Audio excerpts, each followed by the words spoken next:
Good morning, y'all.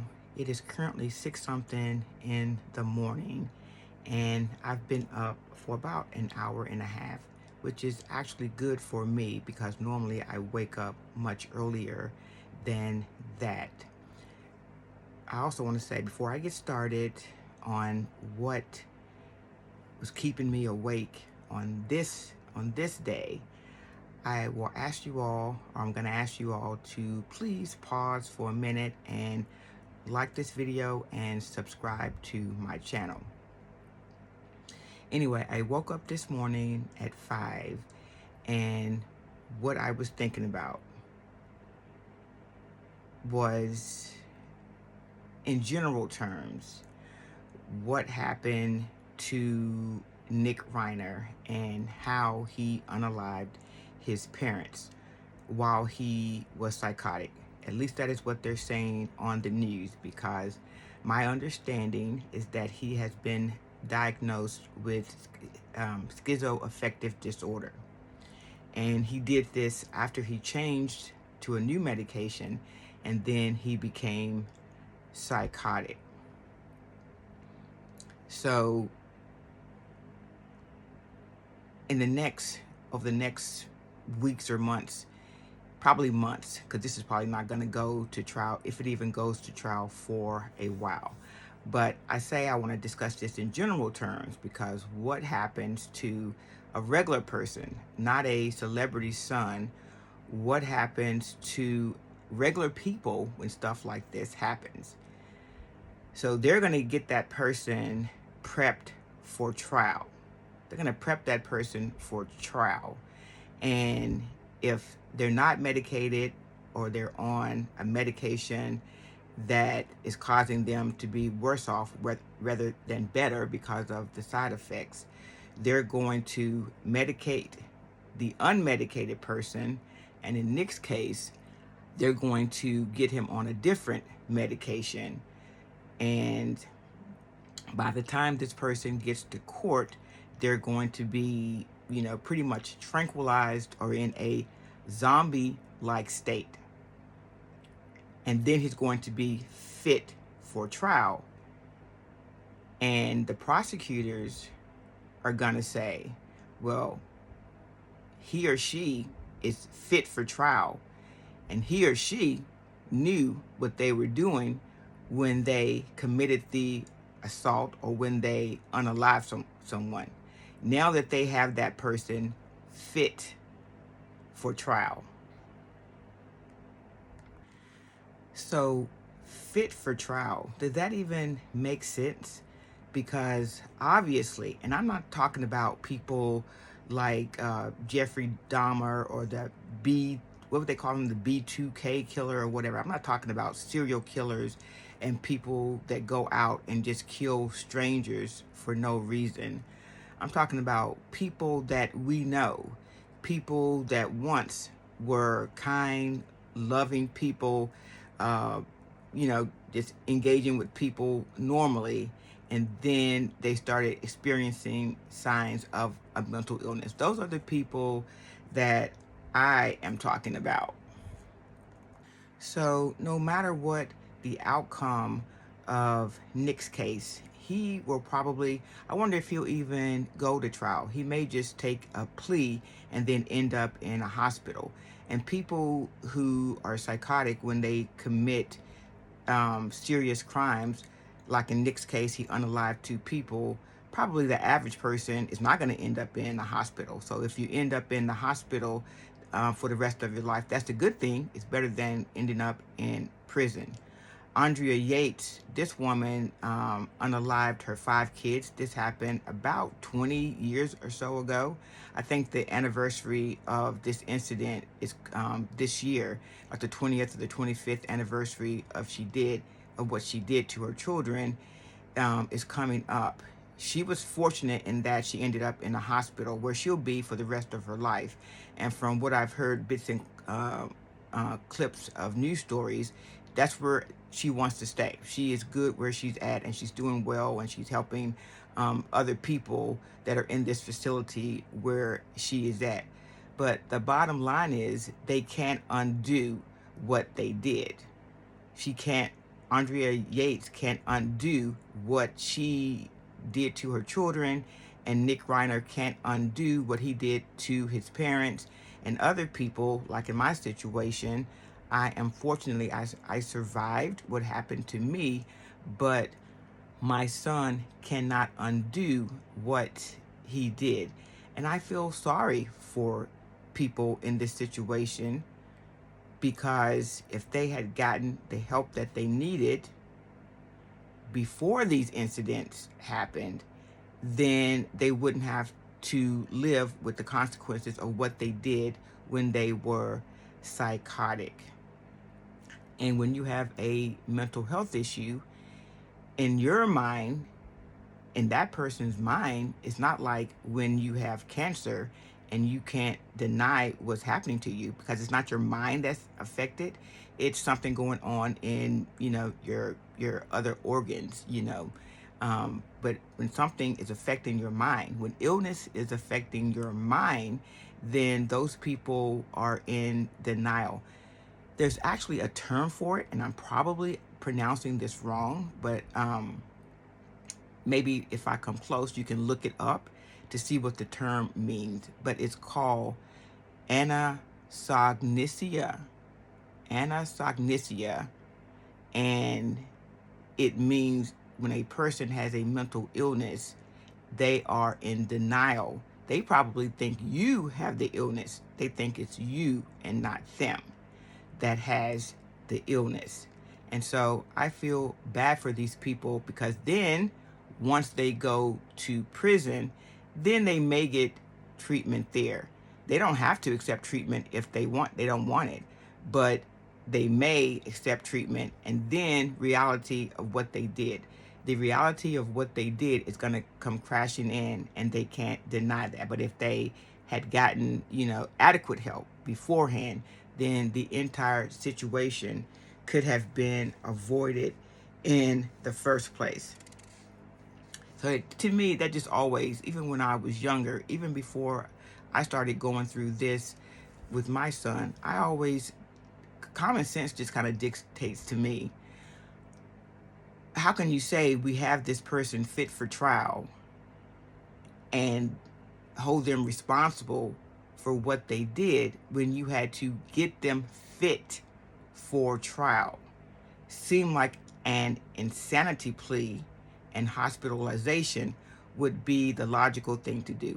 But of course, our justice system isn't logical. And so anyway, while I was sitting here, while I was awake at night, thinking about things that I normally think about, I decided to do a little bit of research, because I'm thinking about what's going to happen to my family once my son is no longer medicated. I'm really, really concerned about that. I'm concerned about my family. I'm concerned about him. And I'm concerned about just innocent people on the streets. So I did a little bit of research, because I was just curious about gun laws and how easy it is for someone with a diagnosed mental illness to get hold to a gun. So I did some research, and this is what I came up with.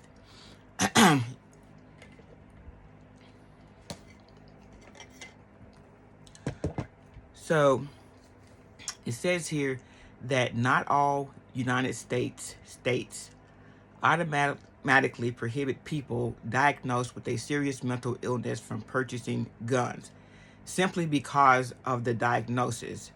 There isn't a universal ban based on mental health diagnosis alone.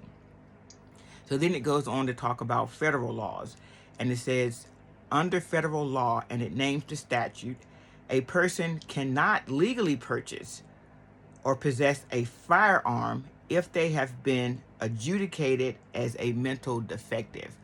I don't like that term, mental defective. That's why mental illness has such a stigma, because of terms like that. If I had cancer, would they refer to me as a physical defective? So why are you referring to somebody who has a mental health issue as a mental defective. But anyway, I'll go on. It says that this is federal law. A person cannot legally purchase or possess a firearm if they have been adjudicated as a mental defective or involuntarily committed to a mental institution. And I think because of that last bullet, we may be okay as far as our son may not be able to get hold to a gun. He may not be able to purchase a firearm because I did go about a process of having him involuntarily committed briefly. And I'm going to talk about that in a later video. I'm going to talk about the hoops that I had to go through to get that done.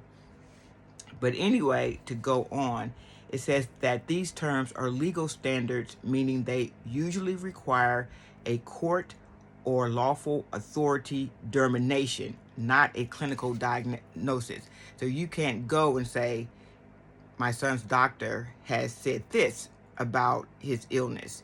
You have to go to the magistrate's office, and it has to be a lawful authority who determines that you can involuntarily commit someone.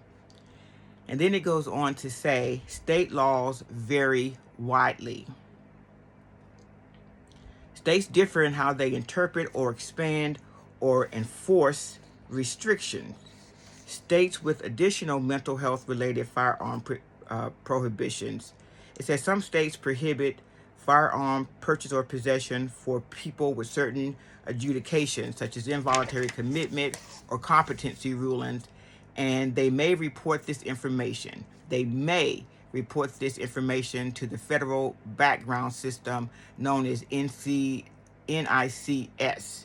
And examples of those states include Connecticut, Delaware, Florida, Oregon, Pennsylvania, Rhode Island, and South Carolina. I'm kind of surprised at South Carolina. And then it goes on to list. So those are states that are trying to do the right thing, at least. So they will report that information about someone who has been ruled incompetent or has a diagnosed mental illness to NICS.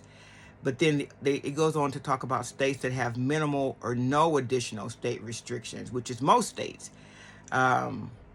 It says some states do not have separate statutes prohibiting people with mental illness from owning guns beyond the federal standard, meaning they rely on federal disqualification alone.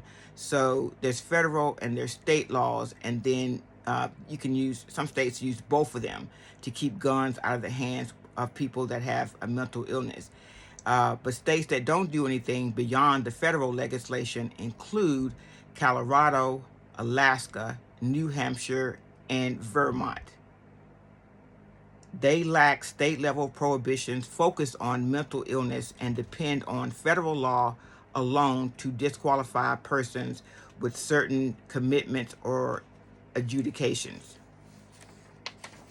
So diagnosis, the next section talks about diagnosis versus legal determination. So more information on that. Across the United States, a clinical diagnosis of a mental illness by itself generally does not bar someone from buying or possessing a firearm. What matters legally are court findings or commitments that meet the statutory definition, and that would include involuntary commitment or incompetence or some type of adjudication. And I had to do that with my son, and I really had to jump through some hoops to get that done. So it goes on to say that even when a law should disqualify a person under the federal criteria, states aren't always required to report mental health records to the National Instant Criminal Background Check System, otherwise known as NICS. The background checks they rely on and enforcement vary from state to state. So basically, it's easy for someone to fall between the cracks. So the bottom line is federal law bars firearm purchases for people legally adjudicated as mentally defective or involuntarily committed. And this applies nationwide. This is federal law. But the bottom line is a serious mental illness diagnosis alone without those legal actions does not automatically prohibit someone from buying a gun in all states. So that is something that keeps me up at night.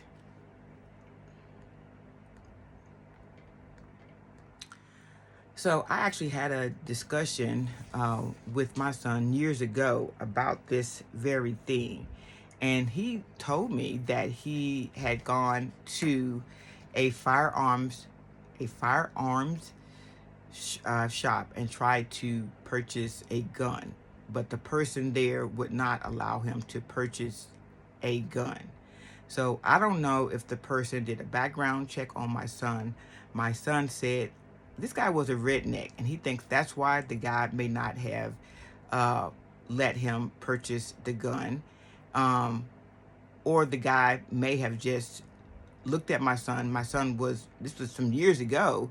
And so at the time, my son must have been in his early 20s. And if he wasn't medicated, he was probably looking unkept. Okay. So sometimes when someone, all cases differ. And I also want to stress, like I've said in other videos, everybody who has a mental illness is not violent. In our situation, there was violence involved. And when my son goes into psychosis, he has a certain look about him. He's unkept. He doesn't comb his hair. He may not bathe for days at a time. And he loses a lot of weight because he doesn't eat, food that we cook at home that he would normally eat. He may eat something packaged, but he tends to get paranoid, and he thinks that people are out to get him. He thinks it's, his family versus him. Or if sometimes when they are out on the street, maybe riding the bus, they may think, hey, I saw this person on the bus last week, and now that person's on the bus I'm on this week. Are they following me? So when a person is paranoid, their mind may be thinking, that people are out to get them. And so my son has a look when he's in psychosis, when he's in a psychotic state, it doesn't happen. The stuff that he does doesn't happen out of the blue. There are red flags. So at any rate, this person did not sell him a weapon, but I don't know if it just because he went to this particular location and did not get a weapon, or my son is on some type of registry. But regardless, I don't want to be a sitting duck. My son's going off probation later on this year, and I don't want to be a sitting duck. And I'm trying to do everything that I can do to protect myself, to protect my family, to protect strangers out on the street. And I also want to protect my son. I don't want him to get hurt. I don't want him to hurt anybody else, because guess what? Then he'll end up in court, and they'll be getting him fit for trial, and then he may end up in prison for the rest of his life instead of getting the help that he needs. And only a lucky few are going to end up in the hospital.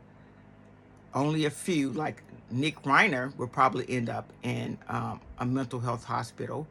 That's where Andrea Yates is. But the average person who's not getting publicity because of their trial, they're going to be made fit for trial. They're going to be told this person knew what they were doing when they did whatever it is they did, and then they'll end up in prison. And our government is not doing anything to help The average person. The average person that is going through a mental health crisis is going to end up homeless in the street, or in jail, or in prison.